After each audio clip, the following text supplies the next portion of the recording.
अधिवेशनका सभाध्यक्षज्यू, उपाध्यक्षज्यू, आर्घट गाउँपालिकाका प्रमुख प्रशासकीय अधिकृतज्यू, वडा अध्यक्षज्यूहरू, कार्यपालिकाका सदस्य साथीहरू, गाउँसभाका सदस्यज्यूहरू, गाउँपालिकाका विभिन्न शाखाका प्रमुखज्यूहरू लगायत उपस्थित सम्पूर्ण कर्मचारी साथीहरू लगायत पत्रकार मित्रहरू, म सर्वप्रथम त आज स्थानीय तह दिवसको शुभ अवसरमा यहाँहरू सम्पूर्णमा म हार्दिक शुभकामना व्यक्त गर्न चाहन्छु र म गाउँसभाका सन्दर्भमा आफ्ना केही धारणाहरू राख्न चाहन्छु। अहिले हामीले देखिरहेका छौँ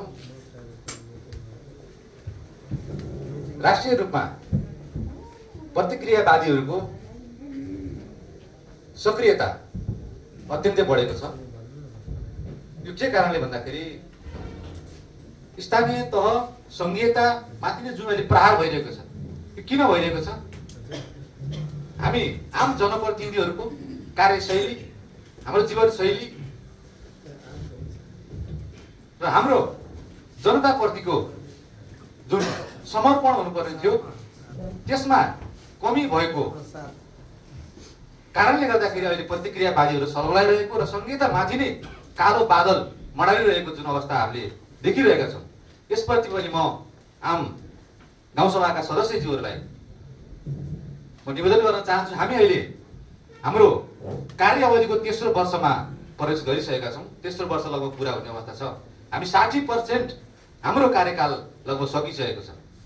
हामीलाई अब जनताले, आम आर्घट गाउँपालिकाका आम नागरिकहरूले हामीलाई अहिले मूल्याङ्कन गर्ने अवस्थामा छ। नतिजा हामीले कति दिन सक्यौँ, जनताको पक्षमा हामीले कति काम गर्न सक्यौँ, आम नागरिकहरूलाई कति हामीले डेलिभरी दिन सक्यौँ। अब आम नागरिकहरूले हाम्रो कार्य सम्पादनको, हाम्रो क्षमताको मूल्याङ्कन गरेर एक एक हिसाब किताब गरेर बसेका छन्। हामीले आफ्नो अवधिभर हामीले शपथ खाए बमोजिम आफ्नो जिम्मेवार सबैले आफ्नो तह र तब्काबाट गर्नुपर्ने छ। त्यसका लागि पनि म यो गाउँ सभा मार्फत सम्पूर्ण सभा सदस्यज्यूहरूलाई पनि निवेदन गर्न चाहन्छु। यति भन्दै गर्दाखेरि गाउँसभाका सभाध्यक्षज्यू,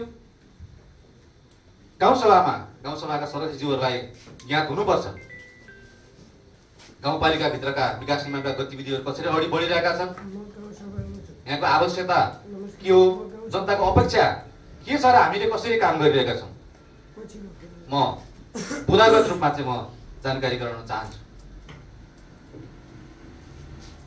हामीले हाम्रो गाउँपालिकाले यो आर्थिक वर्ष 81-82मा कार्यान्वयन गर्ने गरी श्रद्धेय सभा अध्यक्षज्यूको कोष मार्फत रु 30 लाख बजेट विनियोजन गरेका थियौँ। यो सम्बन्धमा हामी सबै गाउँसभाका सदस्यज्यूहरूलाई ज्ञात हुनुपर्छ। यद्यपि कार्यपालिकाको बैठकमा समेत यो विषयमा त्यो विषयले प्रवेश पाएको छैन। सभाध्यक्षज्यूको कोषमा रहेको बजेट विनियोजनको कार्यक्रम कहाँ पुग्यो?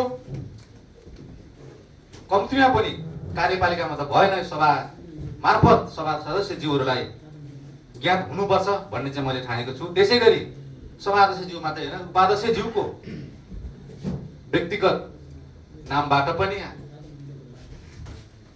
विभिन्न लक्षित वर्गहरूलाई प्रभाव हुने गरी रु 20 लाख बजेट विनियोजन भएको थियो।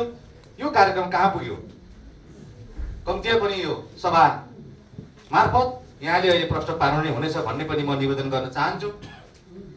मैले अघिल्लो अधिवेशन र अघिल्लो सभा पनि भनेको थिएँ, हामीले कार्यक्रम गर्दाखेरि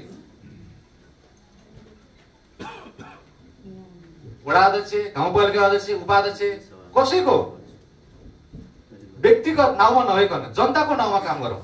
जनताको नाउँमा काम गर्दाखेरि जनअपेक्षा बमोजिम काम भएको र जनताको आवश्यकता बमोजिम काम भएको महसुस हुन्छ भन्ने चाहिँ मैले महसुस गरेको छु। यहाँलाई निवेदन गर्न चाहन्छु, हामीले काम गर्दा अब कसैको नाउँमा होइन, अब जनताको नाउँमा काम गरौँ र जनताको लेभलमा गएर काम गरौँ र सबैलाई समेटेर समावेशी ढङ्गले सबै भूगोल, सबै तह तबका, सबै क्षेत्रका आम नागरिकहरूलाई समेटेर चाहिँ हाम्रा आफ्ना कोषमा आफ्नो क्षेत्रमा भएको कार्यक्रमलाई चाहिँ रकमलाई चाहिँ पारदर्शी ढङ्गले विनियोजन गरौँ भन्ने पनि म निवेदन गर्न चाहन्छु। त्यस्तै गरेर यहाँहरू सबैलाई ज्ञात नै होला, सभा अध्यक्षज्यूसँग र कार्यपालिकामा पनि बारम्बार उठेकै विषय हो।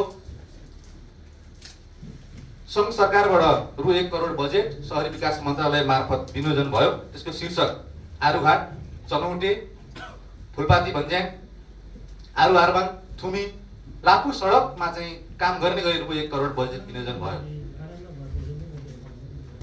हामीले जानकारी पाए अनुसार यो रकम थुमीभन्दा माथि लोकभेटमा मात्रै कार्यान्वयन हुने गरी निर्णय भएको हामीले जानकारी पायौँ। कम्तीमा पनि मैले कार्यपालिकाको बैठकमा र सभाध्यक्षज्यूलाई मैले व्यक्तिगत रूपमा पनि भेटेर जानकारी गराएको छु। हामीलाई पनि धेरै दबाब छ।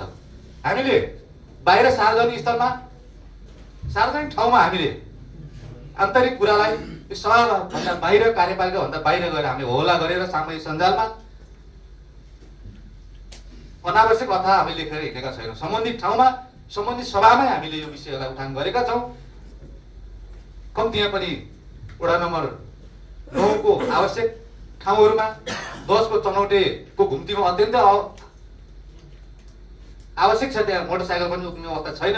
त्यस्तै गरेर गैरी सरा लगायत आरबाङको उकालोहरूमा थोरै भए पनि 1 करोड मध्ये थोरै भए पनि बजेट यहाँदेखि चाहिँ विनियोजन गर्दै लैजानको निम्ति मैले बारम्बार सभाध्यक्षज्यूलाई अनुरोध गरेको छु। आजको यो गरिमामय गाउँ सभा मार्फत पनि म यहाँलाई हार्दिक निवेदन गर्न चाहन्छु। त्यस्तै गरेर बुढी गण्डकी डुबानको समस्या जिउका तिउँ छ।